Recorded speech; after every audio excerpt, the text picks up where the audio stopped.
Welcome to the Vergecast, the flagship podcast of forced app divestiture. I'm your friend David Pierce, and I am stuck in my basement because this is the only camera and microphone that I have that works. So I bought this thing, the DJI Osmo Pocket 3, just to make these intros. I like being out in the world. I like telling you guys what I'm up to. I like doing fun stuff while we record the Vergecast. And then it broke. It was just sitting in my bag for reasons that I cannot figure out. Just something about the gimbal stopped working. So now I turn it on and it like sort of spins, but not really. And then I get this error that just says gimbal protection over and over and over again. And I don't know how to fix it. I think I know what's wrong. There's a spot that's a little sticky, but the thing about these gimbal cameras is that they're so delicate and so finicky. That's what makes them cool. It's what makes them work. But it basically seems to have broken just because I like put it in my bag and put a rolled up sweater on top of it. Technology, man. Anyway, we have an awesome show coming up for you today. We're going to do two things. First, we're going to talk about this weird sort of run of bills and legislation that we've gotten in Congress recently. All of a sudden, there's tons of momentum again on the TikTok ban, on digital privacy legislation, on AI.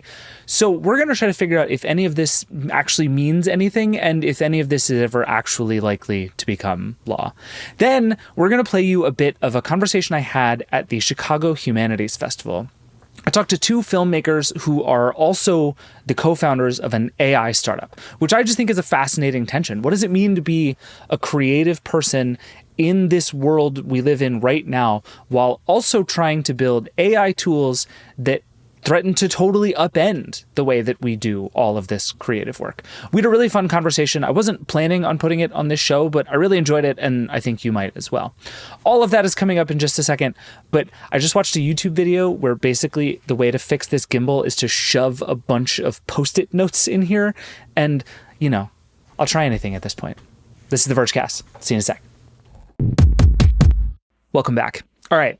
My camera's broken, I think, forever, but my mic still works, so we soldier on.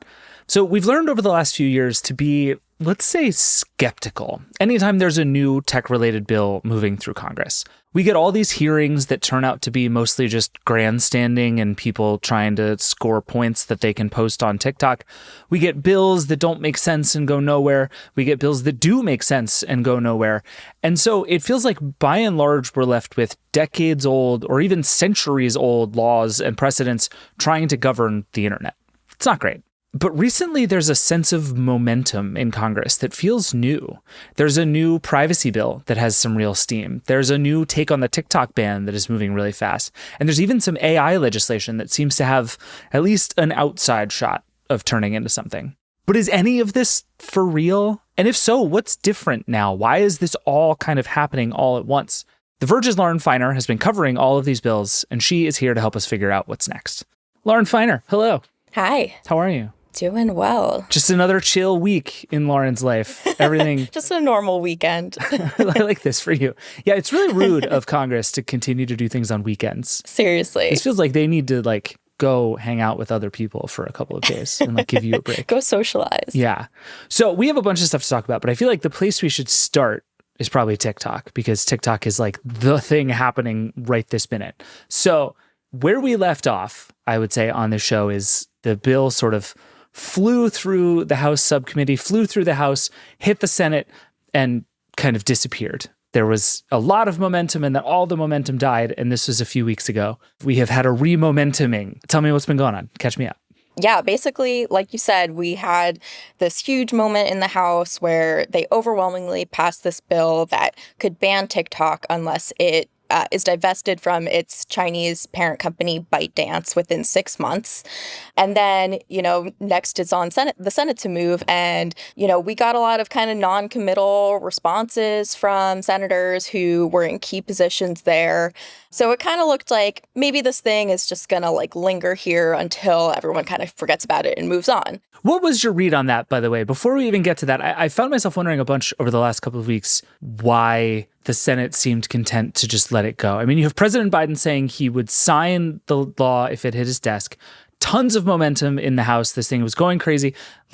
Lots of people, even in House Democrats, were for it. Why was the Senate so happy to just sort of let it wither and disappear? Yeah, I think there's two things. Like, one, on just like the more political side, the House is a very different beast from the Senate. The Senate is kind of a more deliberative body in a lot of ways. The House is much larger. You can have a lot more like different personalities. It was a very kind way of putting it, by the way. Yeah. So I think like things that move in the House aren't necessarily the same that are going to move in the Senate. So, that's one thing. I think a second thing is that I think there were real concerns with the earlier version of the bill, particularly with the timeline for divestment. I think really, I don't think I really heard from many people at all who thought that 6 months was a reasonable timeline to have this giant asset divested from this Chinese parent company. So I think there were real concerns about that and, potential constitutional concerns, free speech implications. So I think there were still things that senators really wanted to ponder and maybe hold hearings on and go through the regular process there. So I that's kind of how I think that was going down at the time. Okay, that makes sense. Okay, so I derailed you. So that all happens. Brief pause. What happens next? Yeah, so then the House is trying to pass these foreign aid bills, basically directing, military and humanitarian aid to places like Israel, Ukraine, Gaza. And so obviously this is something that is high priority in Congress. And House Speaker Mike Johnson does something interesting and allows a new version of this TikTok bill to get into this foreign aid package. So, I think anyone who follows Congress might understand that a lot of times when we see bills pass into law, it's through like a larger package that has to pass, like the National Defense Authorization Act or some sort of, budget for the government or things like that. So that's kind of what happened here is it got packaged in with these bills that are really high priority for Congress to pass.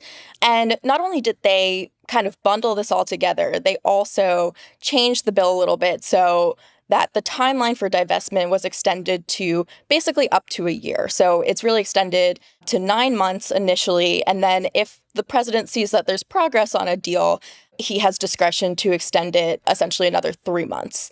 So up to a year for this deal to be completed, which seemed to kind of assuage a lot of the concerns around it, in particular from Senate Commerce Committee Chair Maria Cantwell, who'd previously kind of not said anything really definitive about how she felt on the bill, but afterwards said that she supported the updated text of the legislation. And that's significant because she leads the committee that under like a normal process would have been considering this bill before it hit the Senate floor.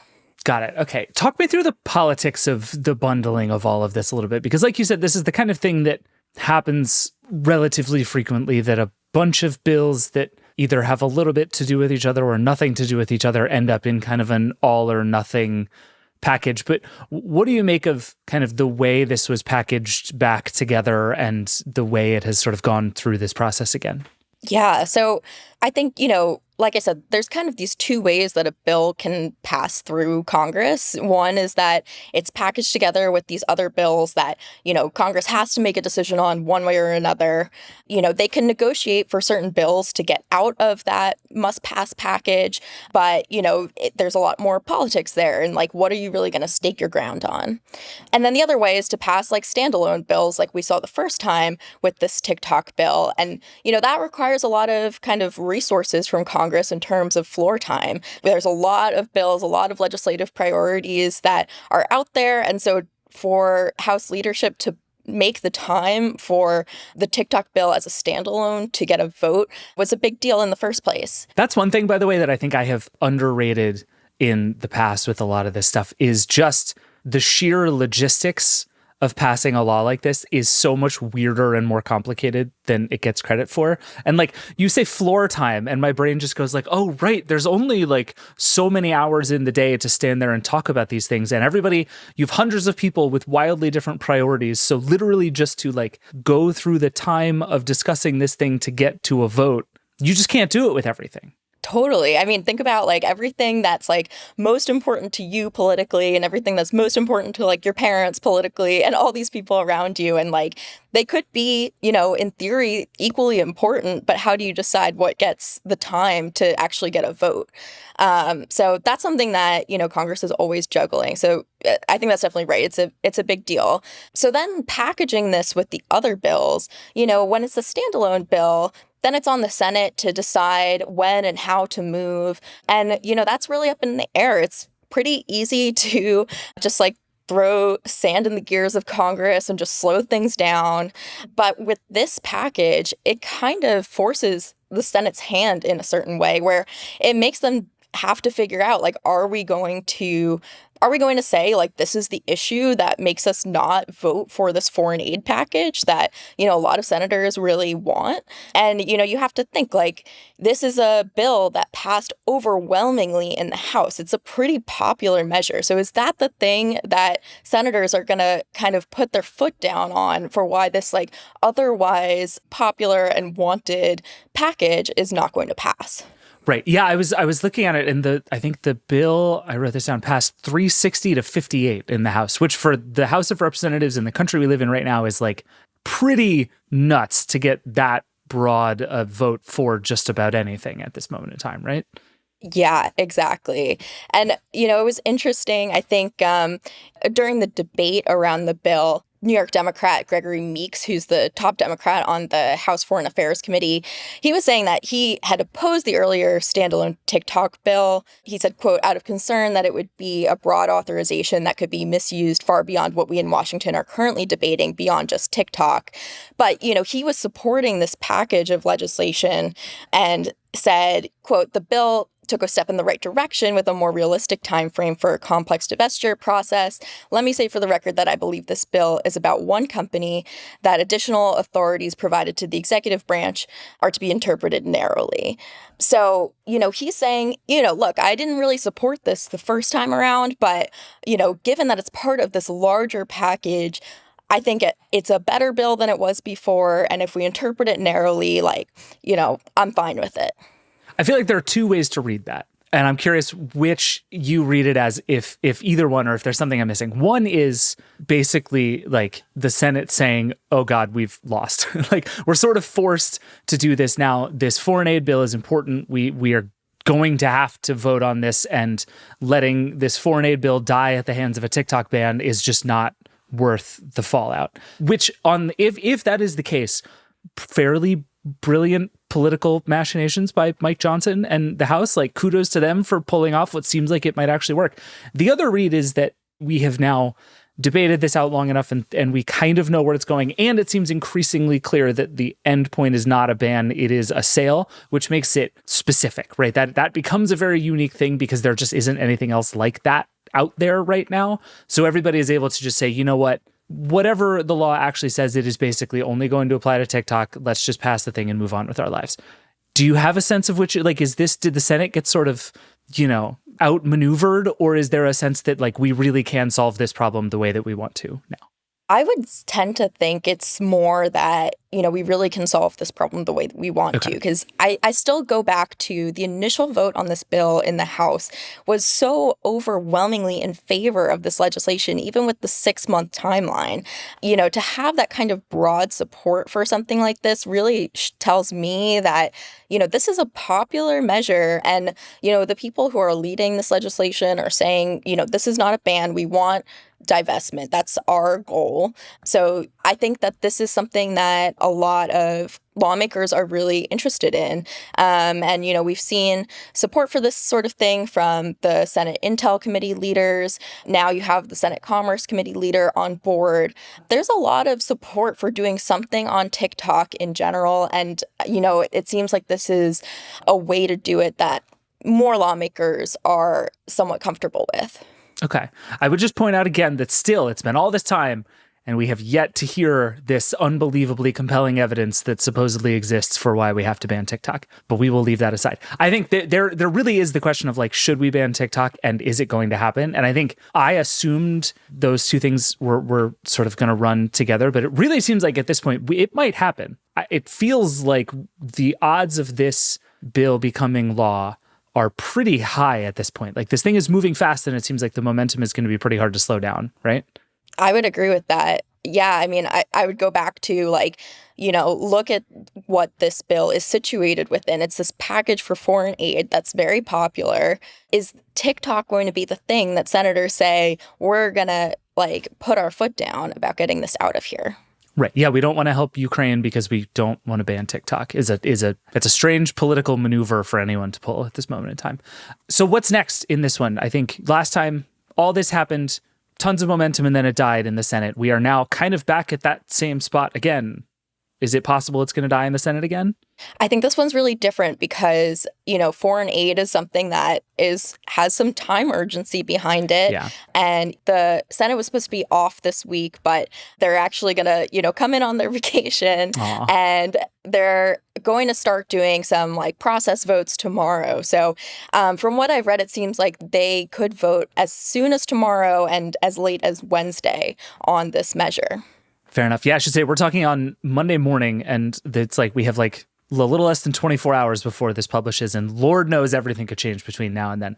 But okay, let's talk about some of the privacy stuff, because I think the other thing that you've been writing a bunch about is this new thing, the American Privacy Rights Act.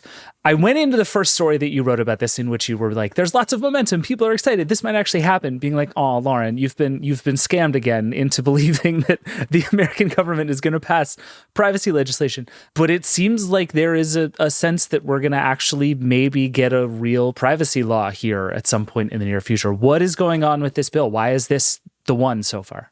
Yeah, look, I mean, when it comes to privacy, I'm never going to say this is definitely probably going to happen because I think I've just seen this so many times over years of covering tech policy, where you get a bipartisan bill that seems like a pretty great compromise and everyone's like at least happy enough, and then it goes nowhere. So I think this is one where we really got to watch it till the end. But there are some promising signs in this legislation, which, to be clear, is still a discussion draft. It hasn't even been formally introduced yet. But I think the most significant part of it is just who's behind this bill. And that's the head of the House Energy and Commerce Committee, Cathy McMorris Rodgers, who's a Republican from Washington, and the head of the Senate Commerce Committee, Chair Maria Cantwell, who's a Democrat from Washington. Maria Cantwell everywhere right now. Yeah, exactly. Big month for Maria Cantwell. It truly is. And I think her sponsorship is the most significant here, because last time around when we had a bipartisan privacy bill in 2022, she was not on board. And that seemed to be the thing that ultimately kind of like slowed down momentum behind this bill that had a lot of bipartisan supporters. It passed overwhelmingly out of the House Energy and Commerce Committee, and then just kind of died off. So I think that's really what's most significant here, and what's giving people the most, hope that maybe we could see something this time around. Okay. So I feel like I don't know what the like least optimistic it is possible to be while still being optimistic. You know what I mean? We're at a sort of 1 out of 10 on the optimism scale, but we're at least somewhere. And I feel like there's possibility that this could happen. What about this bill jumps out to you? It seems like I was reading through it, and there's a bunch of stuff that sounds a lot like what we have in the EU, this idea of transparency, and you should be able to control your own data, and you should know where it's going. Some of the stuff that's going on in California with the California Privacy Act that went in 2018, I think it was, and then again in 2020. What's in this bill that jumped out to you? Anything particularly interesting? Yeah, I think the thing that stands out the most is the enforcement mechanisms behind the bill, because that's something that Senator Cantwell said that, was kind of a sticking point for her with the earlier privacy bill, the ADPPA. These all have really complicated acronyms. And so this bill basically would let individuals sue companies that they feel like have violated their privacy rights. But it would also give companies a chance to correct the things that they're being told they did wrong. So, that's kind of a way to try and balance, a really strong enforcement mechanism that also, kicks in pretty quickly. Consumers can, sue pretty quickly, but also gives companies a chance to correct any mistakes before getting bogged down with lawsuits. Yeah, that's really interesting, because in the past, a lot of the enforcement for this has been kind of hand wavy, and somebody will figure it out, we'll set up an agency kind of thing. And This seems like it was much more directed, like who will be in charge of this and what they can do, and the penalties will be real. Like even just reading through, there's this like 8-page summary of it. I got the sense that like this felt like a real thing more than just sort of some ideas that somebody wrote down. Yeah, I think that's right. I think, enforcement was really a key issue for Senator Cantwell. So I think it's not too surprising to see that that was an area that they seem to spend a lot of time on. Yeah. Okay. Is there anything we've learned, do you think, from the EU and California? Like those are the two that I just kept seeing inside of this bill. And I went back and reread the California one, and it even uses a lot of the same terms, right, about being able to correct info about you that's online that's wrong, having the right to opt out. They can't discriminate against you if they opt out. There's also just like a weird thing all of a sudden in the middle that just says civil rights and algorithms, which felt like a total sort of random detour in the middle of a data privacy legislation. But I thought that was very interesting.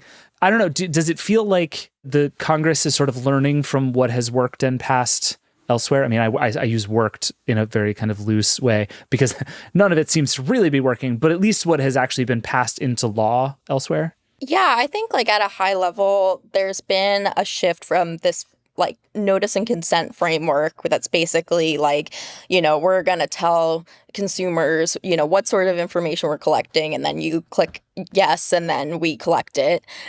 Which accomplishes nothing. I really Right. believe that. Yeah, and shifted more to this idea of data minimization, which is like, let's like limit how much data is collected in the first place, and you have to have a really compelling reason for why you need this information to run your service.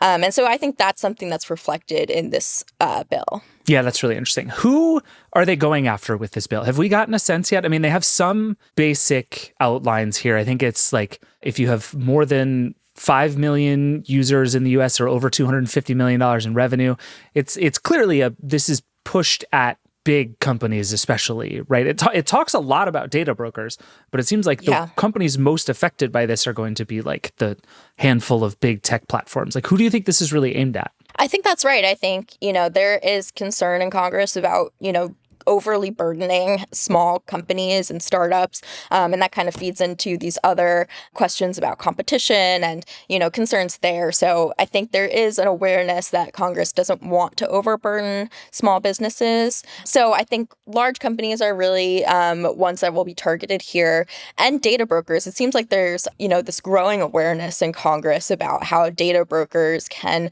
move information around. Around the time of the original TikTok legislation, we saw a separate bill in the House pass around data brokers and, sales of U.S. data to foreign adversaries. So I think that's something that is really on lawmakers' minds these days. Okay.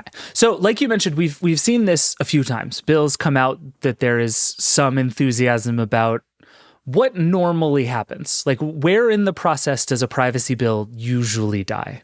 In the past, it's been, with the ADPPA, which was the last time we had a comprehensive privacy bill that had bipartisan support. And that was 2 years ago? Is that right? Yeah, I believe that was in 2022. It passed pretty strongly out of the House Energy and Commerce Committee. And then that was it. So that's the point where we see these things slow down. I think what's significant here is we have both of the chairs who are in power in their committees on the House and Senate side who are going to be able to move this bill if they want, assuming they can get the votes in their committee. So, we could at this point see both the Senate Commerce Committee and the House Energy and Commerce Committee pass this bill once it's introduced. And then it'll be up to House and Senate leaders to determine, again, do they give this bill time on the floor? Do they package it in some other legislation? So I think that will be kind of the next point to look out for. And of course, before all that happens, we have to make sure that there's enough support in the committees for these bills. But I think there really is, widespread support in Congress for comprehensive privacy legislation overall. So I think, there is at least a good amount of political will there. Do you make anything of the timing connection with all of the TikTok stuff? Like, are these two things that are happening simultaneously on purpose? Yeah, I mean, it's a great question. I'm not sure if it's like, on purpose in the sense that they were, moved at this time because of the TikTok legislation. But I think all of this is kind of like percolating around Congress. And I think it makes sense in a way that we would start to see privacy legislation come out. When we saw the House vote on the standalone TikTok bill, reporters were asking House committee leaders about, well, what about privacy? Because that's something that kind of like underlies a lot of these conversations in the first place. And I think I remember McMorris Rogers actually kind of saying like, we're still working on that. And at the time I remember thinking like, okay, sure. Like, yeah, we're going to go back. Maybe they're going to reintroduce the ADPPA, something like that. But then we got this totally new bill with Senator Cantwell. And that was kind of a moment of, well, okay, maybe some of this has been really happening behind the scenes. So, yeah, I think, it is significant that privacy is something that kind of underpins a lot of the other conversations we have around tech policy. But, I think things often in Congress just move when you can get the political will to do them.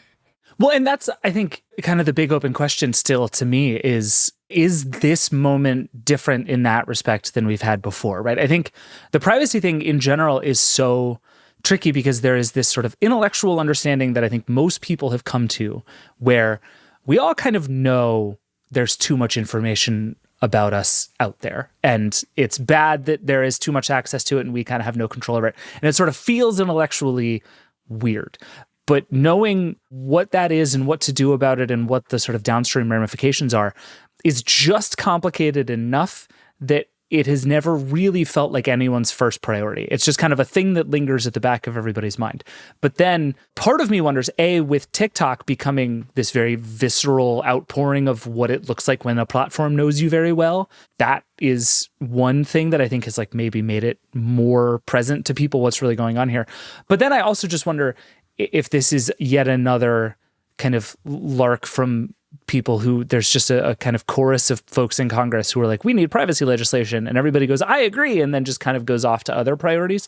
But it sounds like even maybe just from like conversations you're having that at least it's moving up the priority list. It might not be the top thing, but at the very least it is a thing people are willingly talking about instead of just sort of waving their hands at and saying, we'll get to that eventually. Is that how it feels just to talk to people right now? I think basically, I didn't necessarily anticipate that we would get a real conversation around comprehensive privacy this year. It's an election year. I mean, there's a lot going on. Yeah. So I think there is this sense that, maybe this is the time. But, I'm hesitant to say that because it's felt like that in the past. But I think there's a certain way you could look at this and say maybe it would be kind of a good look for Congress to pass a comprehensive privacy bill if they're also passing this TikTok legislation, since, I think when TikTok CEO came to testify, some people are talking about, well, aren't all of these problems just like problems with privacy on platforms in general? And some of them are. So I think in a way, it would be kind of a good look for Congress to pass comprehensive privacy reform alongside something like that. Is that going to be enough to push them over the edge? I think that's anyone's guess. But at least it seems like these conversations are really happening in a real tangible way again around an actual piece of legislation. Yeah, I agree. I think my guess is we are a ways away from having an answer to that one, but I think it's going to be fascinating, especially in an election year when so many people are talking about tech. I think it's going to come up maybe more than it has even at kind of hot moments in the past. It's going to be really interesting. Before I let you go, the last one I just want to touch on briefly is the Future of AI Innovation Act, which is another thing that is sort of in the air. Everybody's talking about, but it's not necessarily exactly clear where we're headed with this. Tell me a little bit about the Future of AI Innovation Act. What are we doing here? Yeah, so this is a bill that was introduced by a bunch of senators that have been involved in AI discussions. Again, we have Senator Cantwell. Cantwell, man. Yeah. We have Senator Todd Young, who has been involved in some of the bipartisan work with Senator Schumer around AI. So this bill would it's basically about creating standards around AI and just, spurring innovation. So, it's not really dealing with some of these like nitty gritty issues that we're thinking about with like copyright and things like that, but it's really about just trying to like create a framework for AI to be developed in a safe way and also for innovation to take place. Okay, so this is one of those bills that is like, let's make a plan to make a plan kind of thing, and you have to write that in a very, and I that feels small when I say it, but there was that executive order from the White House which was like a plan to make a plan to make a plan. This is at least like a plan to make a plan. So we're like inching towards a plan. Yeah. It's something. Yeah. I mean, it's certainly a start. I mean, I think AI is such a huge issue that touches on so many different areas that it's hard to imagine just like one piece of legislation being the be all end all of this. So, it's a reasonable place to start, I would say. Yeah, I still remember the Benedict Evans, back when he was a venture capitalist, always had this line that we don't regulate cars, we regulate parts of cars, which I think is very smart. And I think AI is going to end up being the same way. Like if we try to regulate AI as a thing, it'll never work. And I feel like to some extent we've run into this with privacy and the internet. Like we try to regulate the whole internet all at once and it's just impossible. But it's like, okay, we can regulate seatbelts and we can regulate steering wheels and we can regulate carburetors and we can regulate gas mileage. And it's like, that's maybe what we do with AI. And this feels like, setting up what is it called? The Artificial Intelligence Safety Institute, I think, is like, okay, you need a group that is like in charge of looking at this. And that's not anything, but it is a step towards something. And that I sort of appreciate as a way of saying like, okay, AI is too big for one bill that we shove into a foreign aid package. Let's start somewhere else. Yeah. Also, I think there are certain things that, the American people would probably rather see a specialized agency looking at rather than Congress just going ahead and dictating a bunch of rules. So I think that is a significant step. Yeah, fair enough. All right. Well, here's hoping that you at least get a weekend next weekend, but Lord only knows. This TikTok thing is just going to keep happening. So I suspect we will be talking again sooner rather than later. Yes, I'm sure. Awesome. Thanks, Lauren. Appreciate it. Thanks, David. All right. We got to take a break and then we're going to come back and talk AI.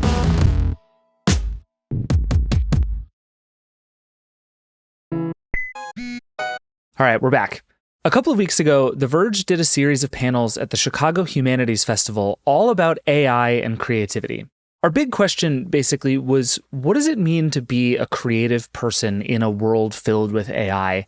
And how is AI changing the lives and livelihoods of creative people? We had 3 really fun conversations, and I just want to play you a chunk of mine. I got on stage with Ty Sheridan, who's an actor you might know as Wade Watts, the protagonist in Ready Player One, or from movies like X-Men Apocalypse and the show Wireless, along with Nikola Todorovic, who is a writer and a visual effects artist. Ty and Nikola are friends, they're collaborators, and as of a few years ago, they're co-founders. They started a company called Wonder Dynamics that brings a bunch of really cool AI tools to the visual effects business. Basically, imagine you film a real scene and with like 3 button clicks, you can comp over a regular person and turn it into an animated character. Visual effects with essentially the touch of a button. It's pretty cool. So both Ty and Nikola are right in the center of this really complicated AI moment. So I wanted to talk to them about how they think about AI, how they're trying to build a company, how human creativity and AI can work together, and lots more. We had a really good time chatting, actually, and I learned a lot. So I thought I'd just play you a bit of that conversation. Let's do it. Hello, everybody. So I want to start by telling the story of Wonder Dynamics. Well, we had originally started developing shows together. So Nikola and I were both dabbling writing, and Nikola had directed several films, and they showed me. I thought he was a really talented filmmaker, and obviously a really smart guy. And we just became kind of pals through our mutual love of movies and storytelling. And we had started developing a series that had kind of had an interactive element to it, and there wasn't really technology that existed, so we just kind of built the prototype. And that was really the beginning of us getting into technology. It's really the writing that started it. We wrote a project that we wanted to say, and this is going to sound super meta, but it was about robotics, right? So we're writing this sci-fi series that we wanted to make, and every time you write something, as an indie person especially, you have to think about, how do I cut my script to afford it? Because you can't go out and write Dune and hope to get it funded, right? As a filmmaker that hasn't proven itself. Especially in visual effects, most indie filmmakers in visual effects stay away from visual effects and CG because it's so expensive, right? Every single scene or shot you add that has a visual effects element adds so much more to your budget and you can't really afford it. So Ty and I really started it like that. We wrote this and we realized, okay, this would cost about $150 million to make, and there's no way we can get that money. So we started looking into technology. But funny enough, we were studying technology as we were writing. And this started, from us going really deep in robotics and self-driving cars technology, which is all about understanding the world and space around you, right? That's movement of AGI, which is the computer vision. It's like understanding what a chair is, understanding how much distance I have from something. So that's how it started, and then we started getting deeper into it, and then we started building the tech and realized, okay, this is a bit bigger than just our movies. Let's turn it into a platform, and let's really start a company to be focused towards that, and then we'll make our movies down the line. But we were lucky that we discovered it early, before generative AI was even a thing. We internally called it visual AI. There was no term at the time, and we knew it was going to be. So we built in stealth mode for about close to 4 years.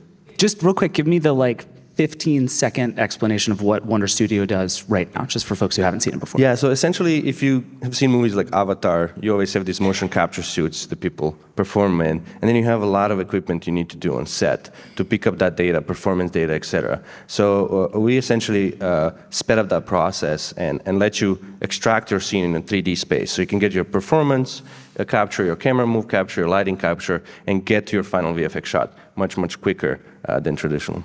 Okay, yeah, the demo I've seen is basically, it's like a person coming out of, I think it's a library or something, sort of coming down the stairs of the building, and then it wipes, and all of a sudden it's a cartoon character doing the same movements in the same place, the same ways, and you're essentially automating that out of having Ty wear a mocap suit, which I'm assuming is not a lot of fun, by the way. It depends how sweaty you are, If you're a naturally sweaty person, no, it's not that much fun. Also, those volumes, they have all the infrared cameras and sensors in there.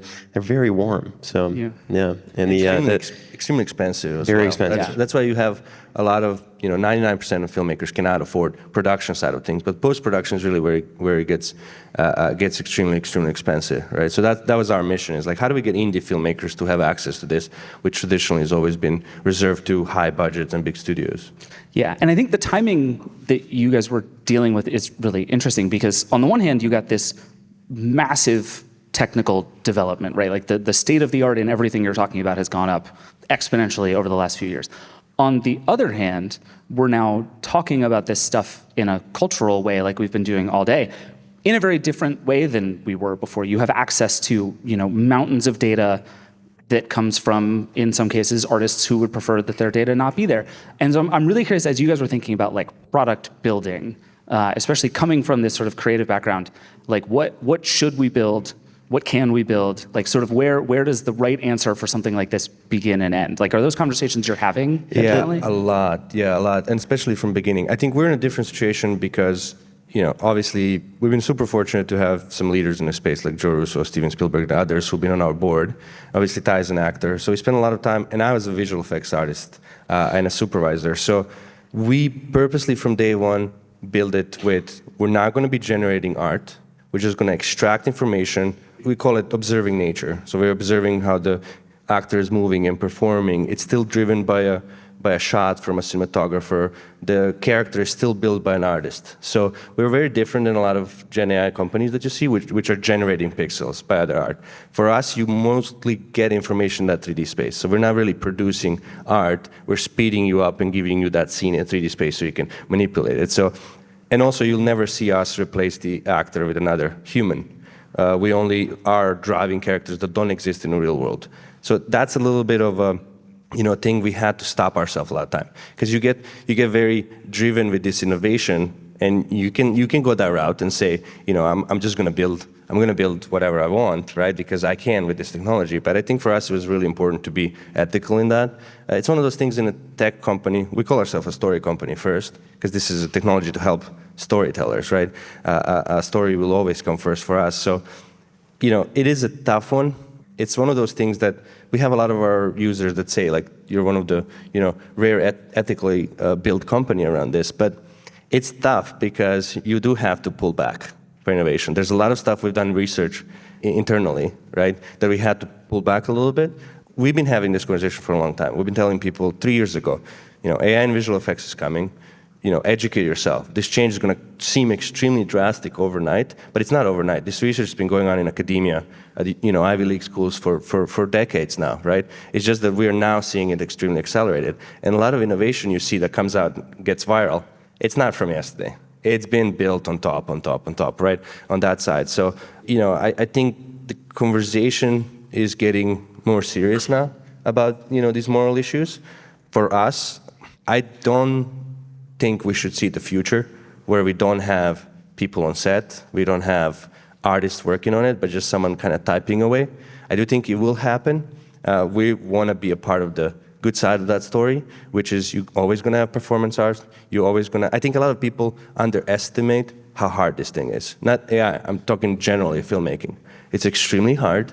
All of these artists have incredible high skill sets of that, right? It takes decades to learn some of these things and some of these tools, how to use them properly. So I think this kind of promise, it's a one-click solution promise, it's one line away, we're not there yet. I'm talking AI in general, not us. Yeah. So I don't think we're going to replace artists, all of these actors, overnight. I think people will try. They will try, but I think us as audience members, we love that human connection.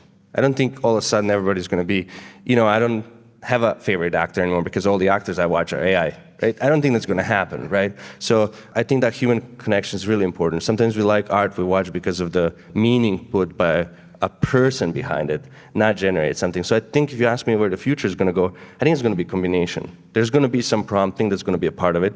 There's going to be performance art that's going to be a part of it, right? Because think of it this way. We always say this. How do you describe a performance with words? It's very hard. That's why we have directors that say cut 5 times, or I joke times always 20 times with him, right?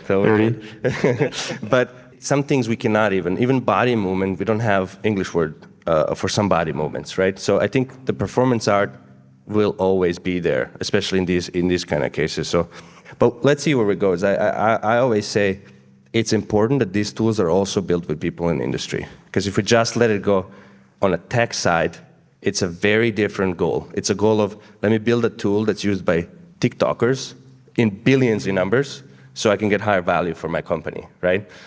I say we need to build it alongside artist community, because if you put an artist behind building something, they will think about it because they'll think about it from their perspective as well. Ty, one of the things you were saying when we were talking the other day that I've been thinking a lot about since is the question of basically the upside of these tools is that it gives access to the kind of creative process to more people who, for reasons of money or accessibility or literally where they live in the world, they just couldn't make Hollywood movies, right? Like Hollywood was a small group of people in a small place that did this stuff. And now we're getting to the point where these tools and these platforms and these audiences are available to many more people. And I think that's awesome. And I think like anything that gets us there is really great.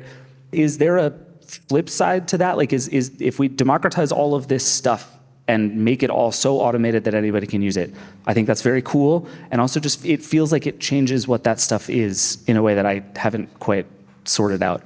I think it increases our potential to find original voices. I think what happens when you have a group of people that are surrounded by like-minded individuals, they start to think the same things. It's the same with Hollywood. You have people, in one place, it's a very localized industry, and if you want to get a project greenlit, that's where you have to go. You have to go to the executives that are in Hollywood, and I think... This is why we get 600 Marvel movies every year. That's right.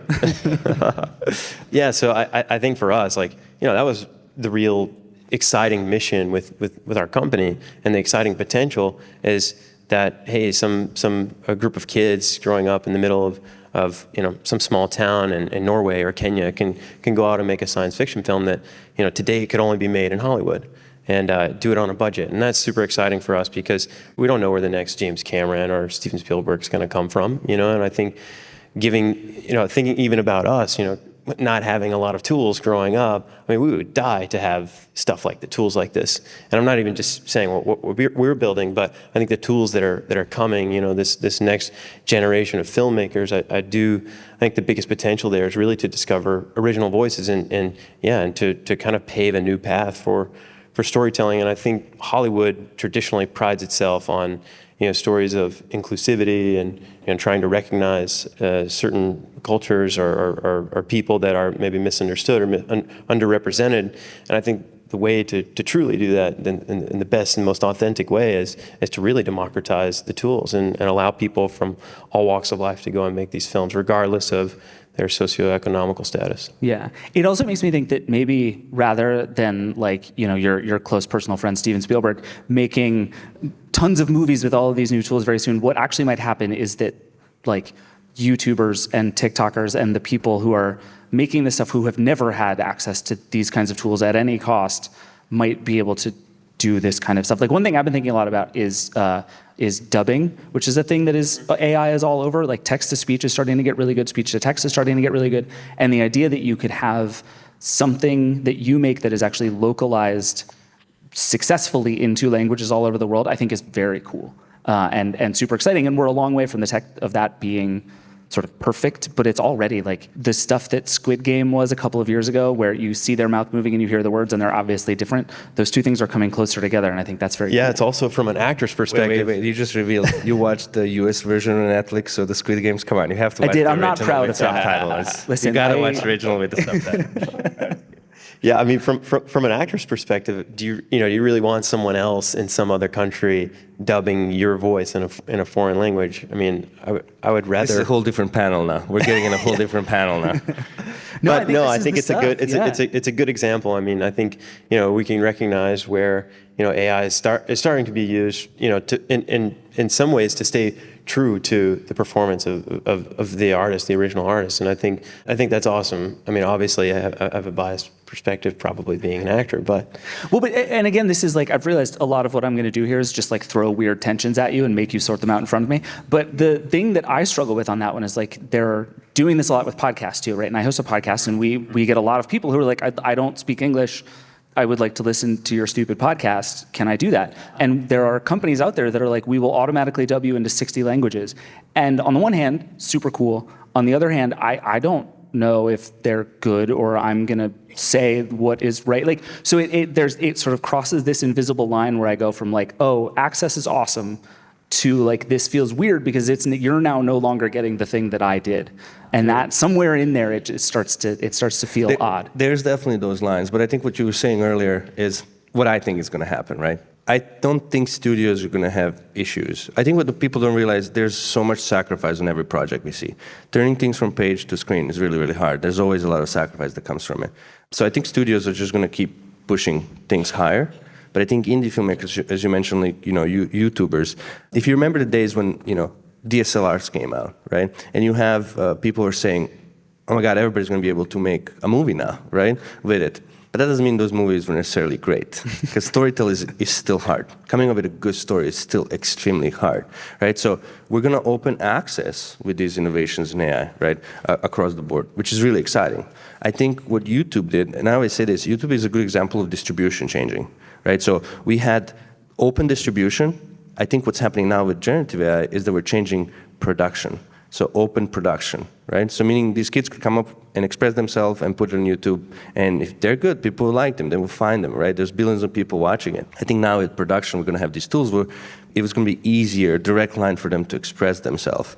But again, there's no guarantee that's good, right? If you go in the masses. On the flip side of that, what you were saying, kind of mentioning with Marvel movies, it's a hard thing. I understand both sides. It's a really hard thing for studios, because if you spend $250 million, you need to make 500 to break even, right? And you're spending another 100 probably in marketing, right? So you can't really take a big risk. And I always say, it would almost be impossible to get 2001 Space Odyssey greenlit today. It's too artsy, right? And I think that's what, for us, was really excited. Once you get these tools and you bring the price down, you can take higher risks. And you can make, visually spectacular films that a young audience would want to watch, but make a grounded story, really about the character. Push some narrative, push some subject matter that's extremely, extremely important. And if you're not spending $200 million, if you're spending 20 on each, you can make way more films and employ more artists. When we were talking before, one of you brought up Netflix as another sort of wrench in the engine of like what people think that we make and how it changes what things were. Like, we got different kinds of TV shows because Netflix existed and what that platform wanted. So to some extent, do you think AI is just sort of another in this like long series of changes that Hollywood has been going through forever, or is there something different about AI? I think it's different because of scale. I think it's different because it's going to distribute it much more. It's not going to be as localized. But I don't know. I'm optimistic. I think the beauty of it, the positive side is that democratization we're talking about. The negative side is like how much is it going to affect it. But if you look at through history, Hollywood kind of always found its way, right? It always found its way to survive. You know, early days of television, people said movies were over, right? And now that cycle went and kind of repeated itself now, you know, 80 years later with the streaming platform, and then it's coming in a slow recovery on that. So I think storytelling find its way on that, but I do think it's going to be a big shift. A lot of people in production side, especially below the line, a lot of artists below the line. You know, Ty and I talk a lot about like, what if shooting in person is going to be like black and white movies today? You don't see many of them, but you see some, right? Mm-hmm. What if that happens and going around? So it's interesting. Nobody really has an answer of what that's going to end up being. But yes, again, to repeat, like we've been telling people for 3-4 years, start learning these things, start learning these tools. It's the only way to kind of survive through it. I think it's genie's out of the bottom. It's really hard to stop some of this research and some of this innovation. So. I think that was the big thing during the strikes that didn't happen. You know, there was a lot of controversy. People were saying, "Oh, AI is either bad or good," and people were jumping on this spectrum on one extreme end or the other, and no one was really coming together to talk about it in an open way and say, hey, let's educate ourselves on this. And I think that's truly what everyone needs to do. It's what the industry needs to do. It's what artists need to do. Artists need to understand exactly how it's going to change the course of their careers, what benefits it poses, what threats it poses to their careers. I think we really, as creators have to come together and really openly educate ourselves on what it means for the future. Do you think there's room to influence that as creatives? I think to some extent that there's a version of that conversation that basically sounds like, we're screwed. The old way is dead. All we can do is just sort of hunker down and try to move forward. But there's another way that says, and I think this is like talking to folks, especially during the writer's strike, there was this question of like, how can we make this better? Like we agree that there are things that ChatGPT can do for scripts that are useful, but we have to do that in a way that also works for us as people who have jobs and do creative work. Like, can we? Yeah. My worry with a lot of things about AI is that the tech is getting better faster than we are at dealing with it, and so it's just going to sort of leave us behind, and we're going to end up at this place of all we can do is just sort of give up and try to survive. I think it's not getting as fast as you would read online. Okay. It's flashy, but in practically on film is still not completely usable. It'll get there. That's one of the reasons we built it that way, because we knew there's no way you can push every shot just with AI. You'll get 60% there, so you need to give this data to the artist to be able to manipulate it all the way there. So it's still a bit like, flashiness and excitements. We're kind of seeing it now in a way with some films that I think are dominating the box office. I think, audiences are seeing films that they're not enjoying. And sure, you can argue that that's happened always, but I think ultimately, good stories attract people, and people go and they see a good story and they tell someone about it, and then that person goes and then they see it and they tell someone else, and so I don't think that will ever stop, and so if you have, let's say, a studio or a production company or anyone that thinks, oh, well, we can just use AI and replace everyone, well, if they're not making good stories, it's not going to matter. These stories won't be successful because they won't connect with people in an emotional and a real way, and that's what artists are good at. That's why we need artists, regardless of what tools they have, and that's always been true since the dawn of time, since we've been telling stories, since we've been, telling stories through art, and I don't think that'll ever change. Thinking about making the movies, like I don't know how many people in this room made $100 million movie. Or made a movie, right? How many people would like to make a movie? Ty should have raised his hand. Ty should have raised his hand. Yeah. But I'm saying if you ask, a really large group of people, how many would like to be able to make a movie? Most people say, that'd be fun. I would like to do that, right? I would like to express my feeling and tell people my story. The amount of people that get to make a $150 million movie, it's handful. It's handful of these directors that you get to work. So I think our industry will just grow because it's not going to shrink. It will grow because it's going to be very, very global. We're talking Hollywood, and I always say storytelling is extremely important. It should not be dependent on your socioeconomic status. That's why we started this, and I think that's what's important about AI. But yes, you got to build it responsibly, otherwise it can hurt us a long way. Let's just talk about sort of Hollywood more broadly right now. And I'm curious, especially sort of specific AI stuff you're starting to see work its way into how these things get made? We've talked about dubbing a little bit. We talked about what you're doing at Warner with the VFX stuff. Like, are there other things that are starting to sort of appear in the filmmaking process and be part of the conversation in Hollywood that are either cool or early versions of something cool? Yeah, I think Hollywood it's odd because it's hypocritical, but Hollywood, I think, is notoriously standoffish to new technology, even though it's an entire industry predicated on the advent of a camera. Right.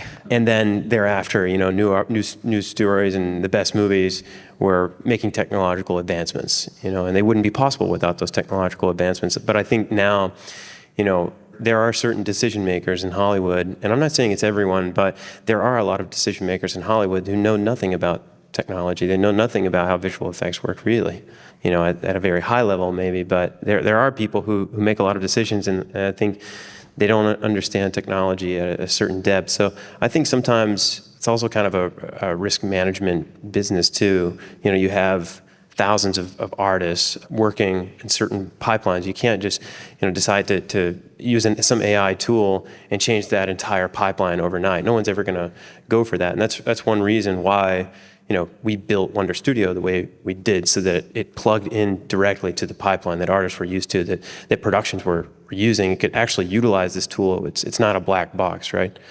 So yeah, I think the industry's kind of been battered over the past few years. I mean, I think it's fair to say, we had COVID, which was a major dent in the global box office. And, then we had the streaming wars, and, digital distribution the landscape of digital distribution has been changing, and distribution at large has been changing, and now the strikes and AI. And so it's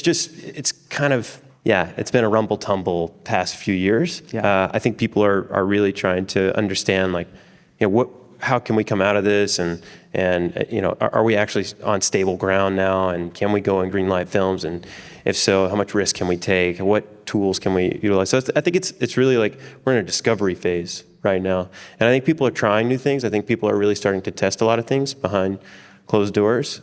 So I do think this will be the year where we really start to see a lot of new use cases, and we've seen a few, but I do think there will be more significant examples that we'll see in the next year. A lot of the tech is not there yet. A lot of tech is really good to push it to something that you can put on social media, but film is different. You got to get it up to 8K. It needs to be crisp. And also, we said this kind of age of generative AI has been last year and a half, but storytelling in film is all about collaboration and back and forth. Like, you turn in your shot to a director or editor, and they're going to give you back notes. And sometimes they're called passes. Sometimes you're going to have up to 20 of them. And the changes are going to be so specific, right? And so these generative AI tools just haven't gotten there yet that you can edit the finest pixels of that. And that's the limitation of 2D space a little bit in that side, because you can generate something that's really cool, but it's a little bit off. How do I fix it? I think it will get better. Also, we haven't seen really performance, so it hasn't been used. I mean, a lot of these text to video, they don't yet know how to generate performance completely on that side. So I think a lot of filmmakers are still kind of exploring it. So the promise is big, but we're not completely there yet. I read somewhere that actors are starting to put in their contracts that they have 100%. To use VFX to make them look however many years younger, or remove the lines. It's like there's a budget just for wrinkle removal on Tom Cruise's face. I can't confirm that. I did used to do that early in my career. There you go. It was just removing people's under eyes and stuff like that. Yeah, but not Tom Cruise. He's ageless. Tom Cruise don't come after him. Yeah, no, never. Okay. So I thought Tom Cruise was AI. There is an AI. That's metaphysics, right? Yes, that's true. All right. We're gonna run out of time here soon, so let's take some questions if folks have questions. Hi, can you quantify the access that you're talking about, the democratization? What is the pricing model of your product? And what are the cost savings that you promise your clients when you go in for a pitch? And across what tasks? I'm curious about kind of the material benefits of the product. Yeah, no, that's a great question. When I say democratization, I mean AI in general, where it's going. We're not saying we're the only player out there that's just going to democratize the entire playing You're just field. in it for the money. Yeah, that's a very big promise. I'm talking in AI in general. For us, we really see savings up to 60, 70% going in aspect. The thing that we're really saving people. On production side, you need a lot of these hardware, not just the motion capture suit. You need to track your camera, which is additional hardware. You need all the sensors, which is more price on the hardware. And then in post-production, there's a lot of these monotone tasks that really take weeks sometimes that we brought down to 2 hours on the side. So we've seen quite a bit of significant change. Again, it really depends, and we just spoke earlier, in visual effects, you have something called easy, medium, and hard shots. And usually when you bid a project, you say, okay, I have 2,000 shots. 500 is going to be easy, about 1,000 is going to be medium, and then 500 is going to be hard. So what we did is kind of brought down some of those hard to be medium and medium to be easy. So that really where the savings come on. And what we've seen also, what's really interesting is a lot of our users are, because our tool goes from $20 a month to $100 a month. So we really built this to be affordable. Traditionally, if you use mocap, sometimes you're going to spend $30,000 a day to do that, right? So there's a drastic change there. But, we were talking earlier, it's like our goal is to open it up free as well as a part of that. The only reason as a startup you can't do that because these computers, we made it as a web browser so everybody can, accessibility was a big one for us, so everybody can access it. But that means you have the cloud cost. But I always say cloud's not an actual cloud up there that's free. It's, Amazon has a workstation somewhere that you have to pay by the hour, right? So that is a cost on us, Even ChatGPT, they're spending millions of dollars a second when someone's prompting. Someone's got to pay for that. So for us as a startup, we picked a route where we're not going to go out to raise hundreds of millions of dollars just to get higher numbers so we can claim we have, hundreds of millions of users, right? We did end up close to 1 million of users on our platform. But the hard part there is like, okay, we can't open it up yet until we bring the cost down for us so we can make sure that this can run for a long time. Totally. All right, let's do a couple more. Do you guys have any thoughts around the end game for materials being created these days, like at the movie theater, for instance? Are we going to see changes in how we view these new products at some point? It seems like going to the movies has fundamentally changed. I don't know if it was the pandemic or what have you, but now we are at these inflection points with the AI, the new ways that we inhabit spaces. Do you have any thoughts around that? Yeah, I think, we'll continue to see that change. Will it ever go away entirely? I don't think so. I think people will go to the movies, and they may be sitting in a virtual cinema, but they might be watching movies still. I don't think that'll ever go away. I think that's a very special experience. But I do think with new advancements, we will see new mediums that are extremely compelling. I especially think interactive for games is going to be huge, obviously. Yeah, we'll continue to see new mediums as technology continues to evolve. But I don't know if we'll ever lose, there's going to be some form of nostalgia of like, oh, I love going to see a movie in a theater surrounded by other people on a huge screen. And I hope we'll never lose that. I'm wondering if you have a POV on like other industries outside of Hollywood, whether it's like Nollywood or Bollywood. Are they embracing AI more and like maybe seeing that as an opportunity to even like skyrocket closer to Hollywood? Yeah, definitely. We've seen like one of our first users have been from Nollywood and different ones, and we've seen it definitely happen. To me, that's exciting. Because I think we'll get more chances. Because especially in like CG and visual effects, a lot of these smaller markets really want to do the same thing that Hollywood's doing, but they either didn't have the know-how or the budgets needed to do that, right? Or the production equipment. They just don't have the hardware. Exactly. Yeah, exactly. So that's where it's really exciting. We've seen it a lot, and I think there's a stat somewhere. Nollywood is making more films per month than something about like Hollywood and one more industry combined. Wow. Yeah, it's quite fascinating.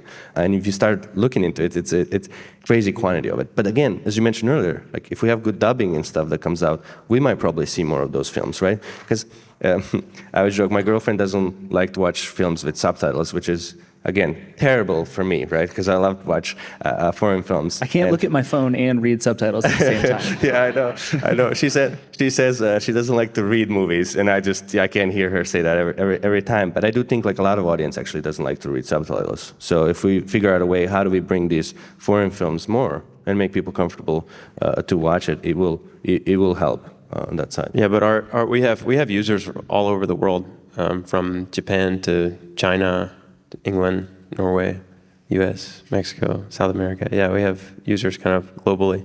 But I think generally outside of our platform, we're seeing a lot more AI usage on that side. Everybody's trying to figure out. What's exciting is sometimes you see things on YouTube that just some kid came up with a new pipeline. It's extremely promising.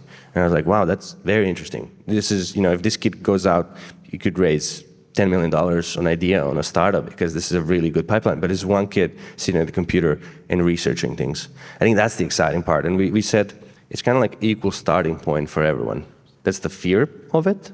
But that's also, to me, the exciting part of it is meaning like, oh, everybody has a chance to figure out how to do this. And obviously, the traditional kind of gatekeepers will be worried about that. And maybe at some point, maybe those gatekeepers even get replaced by people who are telling better stories, who are coming up with more efficient ways to tell those, and it's better for the world, maybe.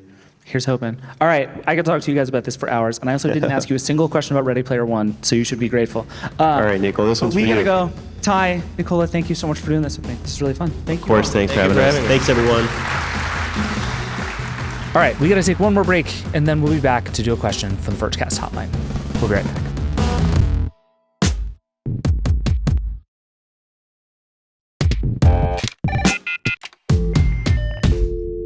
We're back. Let's get to the hotline. As always, the number is 866-VERGE11, and the email is vergecast@theverge.com. We love all your questions, and we try to answer at least one on the show every week. Thank you, by the way, to everybody who keeps reaching out about the book's Palma. That is like the most intriguing device, according to the Vergecast Hotline, in a long time. I'm getting one, and I'm going to have a lot to say with Alex on this show very soon. Get ready. This week, we have a question from Braden. Hey, David, this is Braden from Utah. Why has iMessage not improved? I mean that, I remember when, iOS 10 happened and Game Pigeon was a thing where you could play games through iMessage with your friends. It was the coolest thing. And I still play Game Pigeon games with my friends and family to this day. But I remember in 2016, that's 8 years ago, I was like, dang, this is cool now. But think of the things people will make with this, how there will be other things to do in iMessage. And currently, the list has not grown at all. It is Game Pigeon, GIFs, and then weird apps that want to be in your messages that don't belong there. And it's just don't you feel like iMessage held more promises and just hasn't fulfilled? Does the Vergecast play Game Pigeon games together? What are your thoughts? I want to hear them.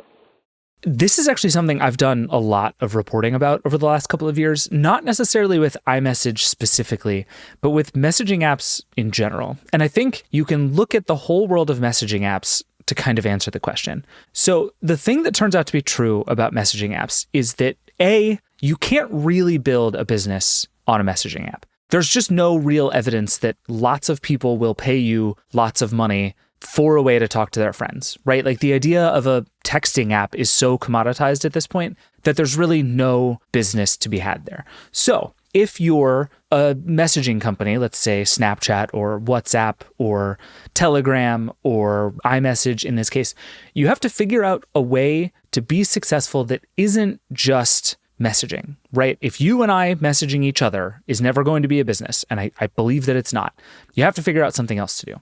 So you essentially have two options.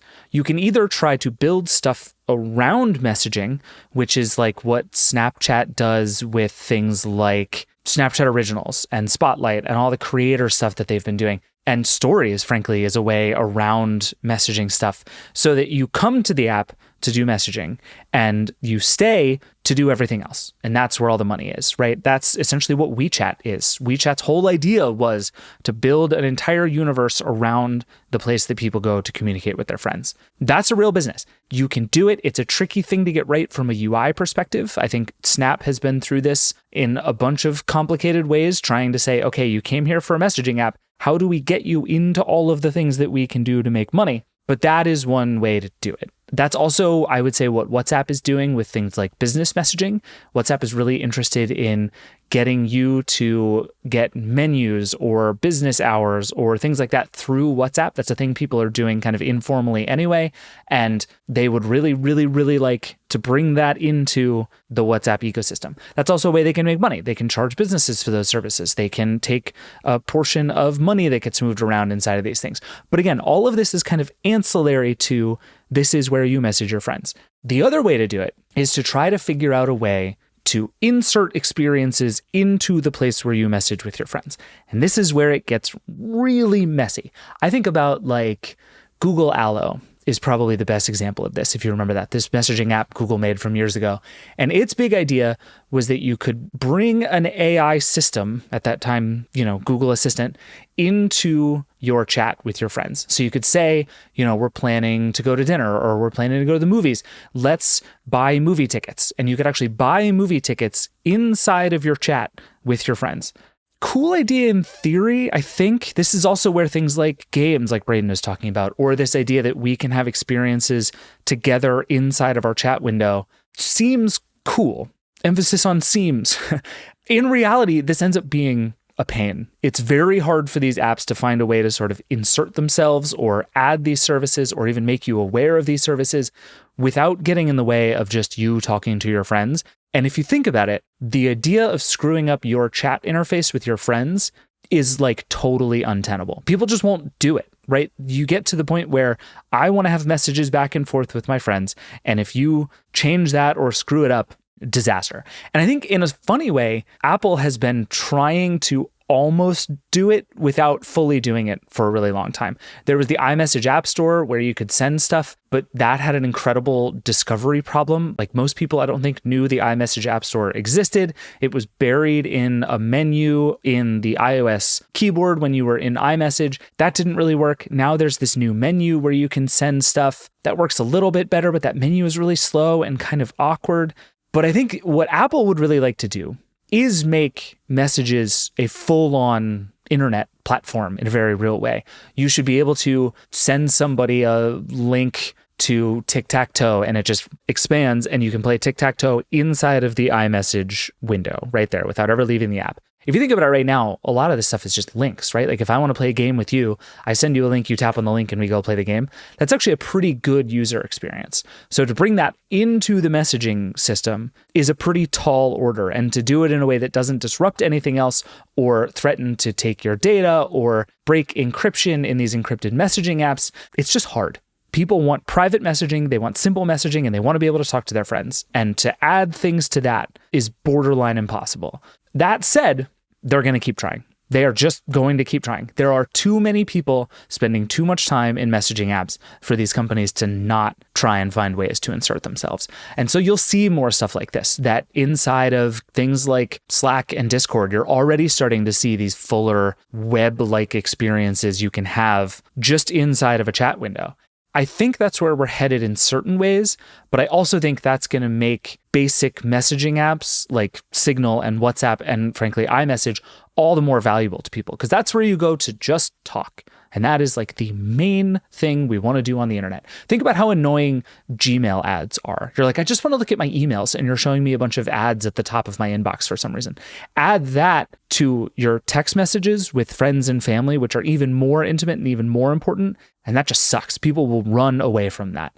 And if you're Apple, again, iMessage is one of the core things that keeps people using iPhones. Being a blue bubble is a very important thing. And so if you make people hate iMessage to the point where they'll start using WhatsApp, that's a huge, huge risk for Apple. So Apple is in this tricky spot, just like everybody who makes a messaging app, of saying messaging is so important, we want to build a business out of it. It's where people are, it's what people want to do. But if we do it even slightly wrong, people will run away, and that kills a huge amount of any kind of moat and advantage that we have to keep people in.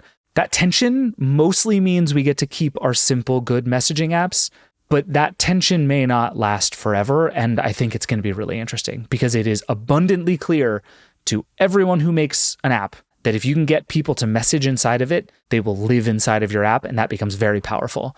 You don't want to screw it up, but it's a powerful thing to have going for you. So we'll see. I would bet we're going to see a lot more experimentation inside of these apps, especially these kind of just outside of messaging things where like I can send you a game in the way that I send you a GIF, or I can send you an interactive poll inside of a group chat. That's the kind of stuff that's already coming to WhatsApp. And I think you'll start to see that in more places. But I sort of hope we never get these like massively interactive full web experiences.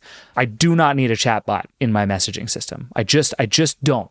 This thing where you can talk to an AI chatbot like you talk to a person, fine. Do not put an AI bot in my group chats. Meta, Apple, Google, whoever else. I don't want that. I don't think anybody does. But they're probably going to do it. We'll see. All right, that is it for the Vergecast today. Thanks to everybody who came on the show, and thank you, as always, for listening. There's lots more on everything we talked about at theverge.com. We'll put a bunch of Lauren's stuff into the show notes. She's been covering all of these privacy bills really well, but also just read theverge.com. There's a lot going on right now, and we are also running headlong into developer conference season with Google and Microsoft and Apple. Stuff's about to get nuts.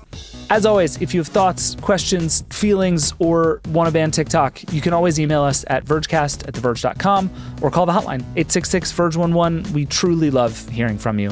Also, again, the book's Palma. If you want to know about the book's Palma, send us questions. I think we're going to have to do a whole big thing on it on this show because I'm getting the clear sense that y'all are interested. So if you have questions, keep them coming. This show is produced by Andrew Marino, Liam James, and Will Poor. The Vergecast is a Verge production and part of the Vox Media Podcast Network. Nilay, Alex, and I will be back on Friday to talk about the Rabbit R1, all the other news in tech, and all of our feelings about everything. We'll see you then. Rock and roll.